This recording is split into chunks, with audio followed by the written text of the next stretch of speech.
How has your summer been? Has it been boring and meaningless, just passing the days at home? Or are you taking advantage of it to grow? On that battlefield of Dien Bien Phu, bullets tore through a curtain of fire, bombs fell like rain, and gunsmoke obscured faces.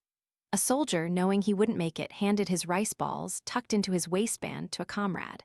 With them was a worn, torn photo bearing the image of his wife. He gasped his last breath, his final words for his comrade. "Tell my father that today is my Memorial Day. I'm sorry, Dad, I couldn't make it home. Tell my wife I love her and our child dearly." When the bombs ceased and the bullets stopped, the survivors returned to the assembly point, sadly bringing news to the mess sergeant. "Cook less rice," they said. "They're all gone." Oh, they sacrificed everything, their stomachs empty.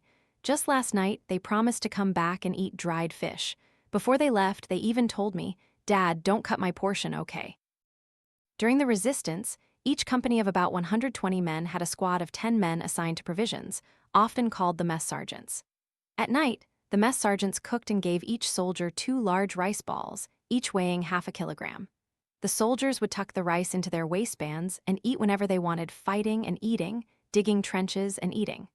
The sad truth was that the mess sergeants always cooked enough rice, but often there weren't enough men left to eat it.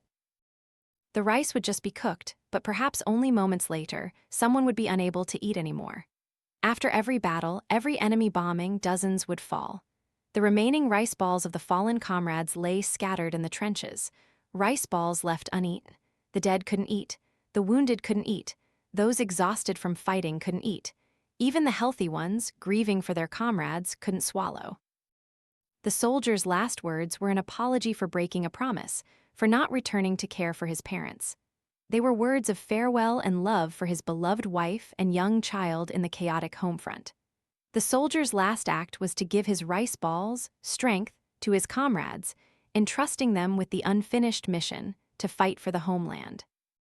These past few days, the weather has been unusually cool, so different from the scorching heat that burned skin and flesh. I cooked the sour soup Grandma loves to eat. I made her a cool sow drink. She drank it down in one gulp and then let out a big, satisfied sigh. Who would have thought that would be the last meal I ever shared with her? Grandma left peacefully, without sickness, without saying anything to anyone. She just lay on her bed, closed her eyes, fell asleep, and passed away. The night before, Mom and Dad came home from work, bringing so many cakes and sweets. My mouth wouldn't stop eating. Grandma sat drinking tea, even urging me to try some, but I was too busy eating to sit by her side longer. To this day, I still blame myself deeply. That morning, as I was getting ready for school, I heard Auntie rush over with things for Grandma, shouting, "He's gone, Dad's gone." Grandma lay still, motionless on the bed, her face rosy as if she were just sleeping. Every other day, Grandma always woke up earlier than me, sitting by the door drinking tea. But that day, she never woke up. Everyone was stunned, unable to believe it. I was the last person with Grandma the night before, so I was the most shocked. At that moment, I didn't understand anything. Everyone said Grandma passed away peacefully at 72, which was a good age, but I still didn't want to believe it was true, that my grandma was really gone. Although I know everyone's lifespan is limited, and everyone will eventually face this, and that day will come when the loved one we cherish most will have to leave, I still feel so heartbroken. I haven't grown up enough yet, haven't done enough to take Grandma out, haven't bought her all the delicious things in the world. I don't even have a single photo with her. Now, thinking back, I still regret so many things.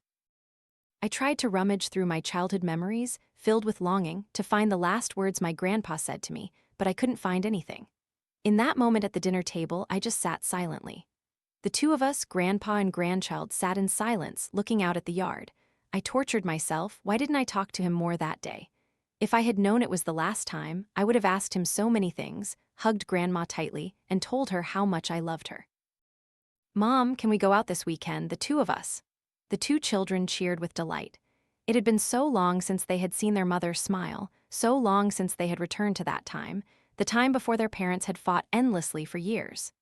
Since the day Dad stopped being Dad, the once happy home had been filled with the sound of beatings, angry shouts, dishes flung everywhere, the woman's desperate cries, and the children's pleas. That day the sky was high and clear. Mom rode her bike, carrying the two children to the park, buying them 2 huge cotton candies. The cotton candy floated like clouds in the sky, and they wished time would stop in that moment. The two siblings ran and played on the grass. Mom sat on a stone bench, watching the two kids.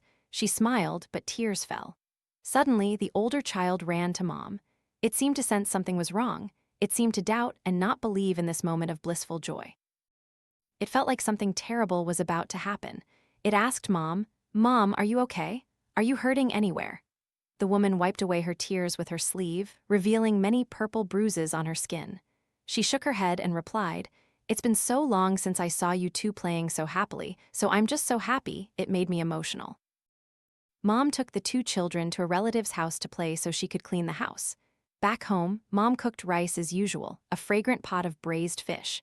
She washed and hung out blankets, filled the rice bin, and stocked the refrigerator with enough food. When everything was done, Mom sat on the bed and ended her painful life. Mom prepared everything fully before saying goodbye to her children. But Mom, don't you know, their lives from that moment on were missing half of themselves. Mom's last words to them were her wish to see her children happy and joyful. Her last acts for them were also because she wanted her children to not lack anything or suffer. When they ran into the house and saw Mom lying there, the older child bit her lip tightly, clenching the hem of her shirt. The younger one fell to the floor, sobbing. "If only I hadn't been so busy playing and paid more attention to you then, Mom. I should have insisted on coming home with you, then you wouldn't have left, right, Mom? I didn't even get to hug you, didn't even get to say goodbye." On the last page of the yearbook, his best friend had written, "See you again when we're grown up and happy. If not, don't meet." He just laughed, calling his friend silly, because he knew they would definitely meet again, and they would continue to be inseparable, like a shadow, just as they had been throughout their school years. But tragically, on the day they received their university exam results, his friend had an accident and passed away.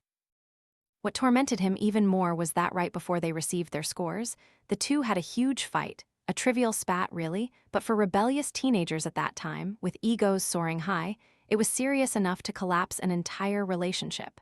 Before leaving, he yelled and swore he would stop being friends with him. His friend just remained silent. For days after, neither of them would speak, unwilling to make up. But who would have thought that the call he was waiting for, trying to outstubborn his friend for days, would be a call to report a death? His friend had been in a traffic accident and didn't survive. He stood frozen in a corner of his house, then suddenly snapped out of his daze, racing his bike to his friend's house. He didn't believe what his ears had just heard, but the scene before his eyes shattered him into 100 pieces. The gut-wrenching cries of his friend's parents, the red-rimmed eyes of aunts and uncles, and somewhere the chilling hoot of an owl. His friend lay there. Their last words to each other were words of anger and resentment. He felt immense regret. Not grown up, not happy, not reunited. They would never be able to meet again. His friend would forever be 18, and he would never find complete happiness. He wondered, is there any last time that doesn't hurt? If you knew for sure when the last time would happen, would it still hurt? He didn't know, but he'd bet it would still be bitter and agonizing. After he and she decided to break up, she messaged him, wanting one last outing before saying goodbye. He agreed. As usual, she drafted an invitation and sent it to his email, asking him to choose a restaurant with a large balcony, some soft music, and dishes she liked. He picked her up.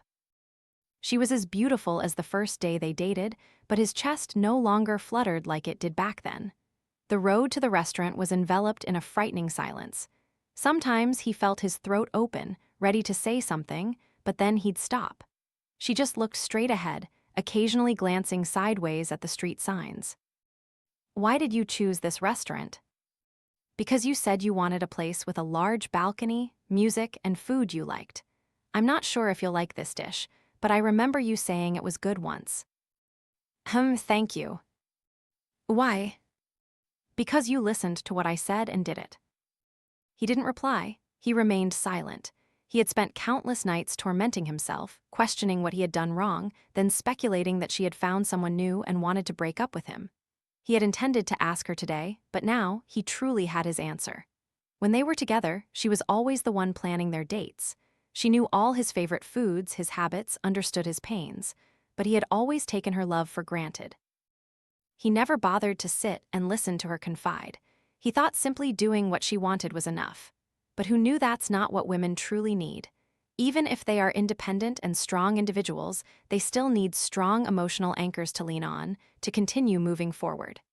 If being in love makes you think more, tire more, suffer more, then what's the point of loving? Her last words to him were words of thanks. She believed that after this relationship, they had both learned lessons on how to love correctly so that their future loves could be more complete. His last words were silence. On the way home, a hollow feeling surged within him, filling his heart. It was ironic how emptiness could fill someone so completely. And so, their love ended. Last times are always painful. The most regrettable thing about last times is that when they happen, we never know they are the last. When was the last time a daughter fell asleep in her mother's arms? The last time to clink glasses with a best friend? The last time to eat at a favorite restaurant? The last time to caress a cat? The last time to feel like a child? The last time to cry while listening to a song? The last time to reminisce about an ex-lover? The last time to hug an aging father? The last time to smile and say words of love? We don't know the good things we have until they are gone. And we don't even know when they will be gone. The idea that everything is infinite is simply an illusion. Everything will eventually end. Contemplating and realizing that life is fleeting is certainly not a pleasant experience. In real time, life is fading. We yearn to return to the past, because every passing moment is a loss in this finite life. But life is colorful, the universe is vast, the earth and sky are wide. The end of one thing is not a closure, but rather the starting point for the beginning of another. Those who love each other and are separated in this lifetime will surely reunite in another. Our ancestors fought bravely and sacrificed to bring the first peace and unity to the country for their descendants. Broken relationships that come to an end will open the door to other, better, more deserving relationships. If there is bitterness, agony, suffering, and regret for these last times, then cry loudly, be angry, be sad.